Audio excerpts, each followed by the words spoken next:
Nobel শান্তি পুরস্কারের জন্য মার্কিন প্রেসিডেন্ট ডোনাল্ড ট্রাম্পের নাম সুপারিশ করেছে পাকিস্তান। তবে তাতে একেবারেই বিস্মিত নন ট্রাম্প, বরং তিনি মনে করেন এখনই তার 4-5 বার ওই পুরস্কার পাওয়া উচিত।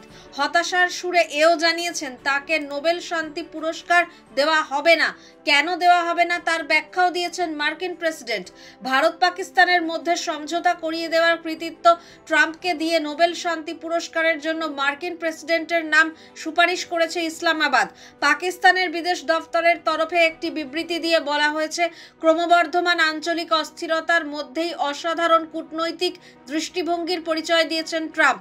কৌশলে তিনি ভারত এবং পাকিস্তানের মধ্যে সমঝোতা করিয়েছেন। পরিস্থিতির খুব দ্রুত অবনতি হচ্ছিল, কিন্তু শেষ পর্যন্ত ট্রাম্প দুই পরমাণু শক্তিধর রাষ্ট্রের মধ্যে যুদ্ধবিরতি নিশ্চিত করেছেন। এর ফলে বৃহত্তর সংঘাত এড়ানো গিয়েছে, লক্ষ লক্ষ মানুষের বিপর্যয় আটকানো গিয়েছে।